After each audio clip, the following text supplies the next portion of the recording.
Armenians are well known to be the first Christian nation, the first nation to officially adopt Christianity. But they also, before that time, had a very lush pagan ritualistic culture. And as is the case across the world, when Christianity came in and overtook these older religions, many of the pagan rituals which were closest to the hearts of the people had to find room within the new calendar and within the new religion. We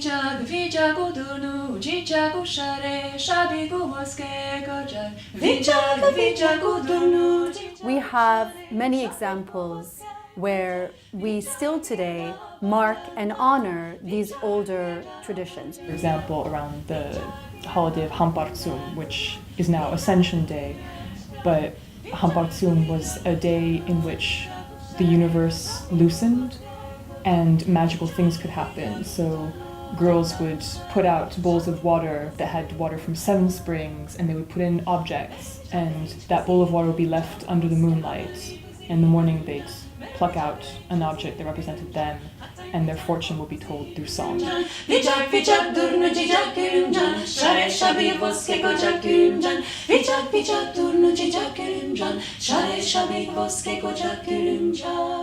have Derindes, which now today falls on February 14th, which is the old festival of honoring the fire god. Fire had an important element of renewal, the ability to renew, to cleanse, to heal in the old belief system. So Derindes, the ritual, which it's interesting because we still do it today. St. Vartanants in New Jersey, if you go on February 14th, you'll find a albeit small fire lit in the parking lot, and people jump over. And people jump over. So the idea was that new couples who were newly married would jump over the fire, and the energy from the fire, the smoke and so on would heal and cleanse and bring on fertility.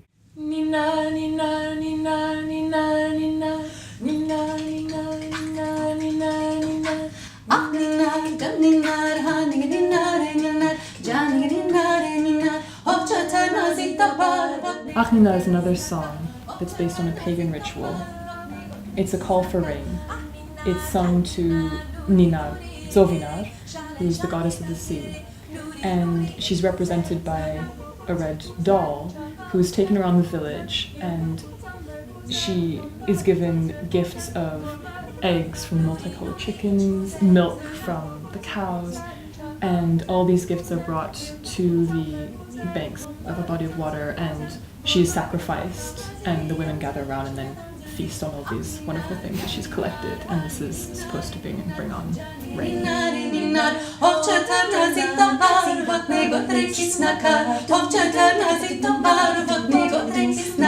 There are a few instances of songs which we can actually date back to the Assyrian civilization.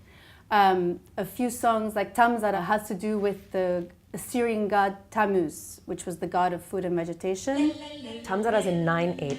Some of the Armenian songs have these sort of odd time signatures that are not so popular in Western music.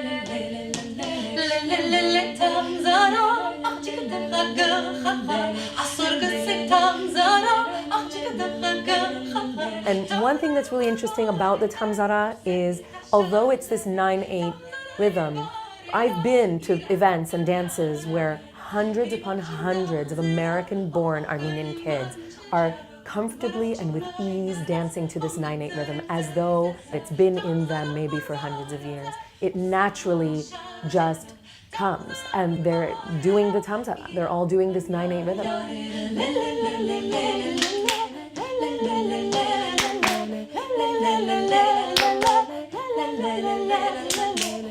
For me, this idea that a child today can dance the same steps that a child danced in the village in historic Armenia 300 years ago, as if our lives had not been interrupted, is a powerful thing.